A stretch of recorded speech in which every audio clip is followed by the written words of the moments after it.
সাধারণত বাংলা বাক্যে কোনো কিছু করার চেয়ে বরং অন্য কোনো কিছু করাই ভালো বোঝাতে আমরা বাক্যে ব্যবহার করব সাবজেক্ট যুক্ত উড রেডার যুক্ত ভি1 যুক্ত দেন যুক্ত ভি1 যুক্ত অবজেক্ট অবলিক প্লেস।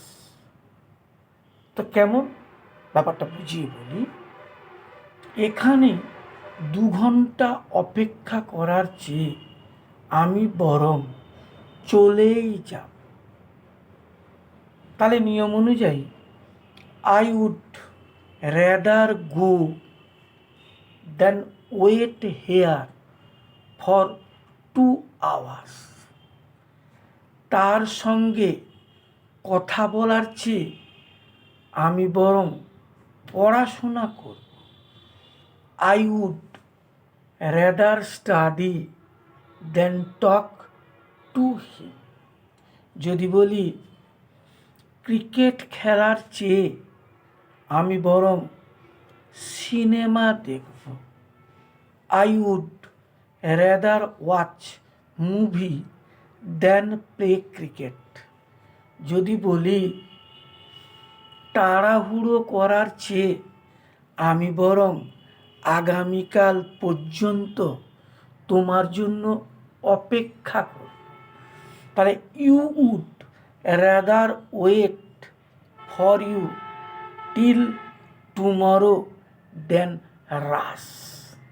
যদি বলি তাদের এখানে থাকার চেয়ে বরং চলে যাওয়াই ভালো। They would rather leave than stay hair.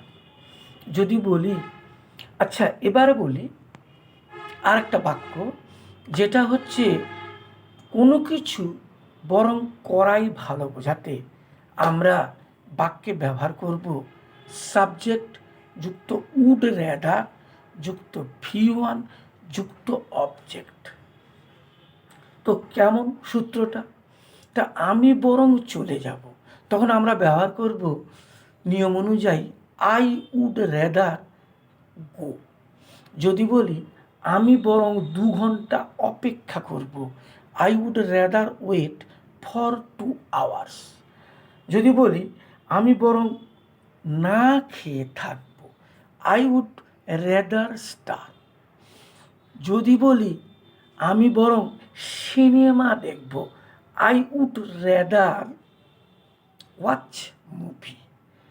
তো মনে রাখতে হবে একটা কথা, কোনো কিছু করাই বরং ভালো অর্থে আমরা সূত্রটা ইউজ করতেছি সাবজেক্ট যুক্ত উড রেদার যুক্ত ভি1 যুক্ত অবজেক্ট।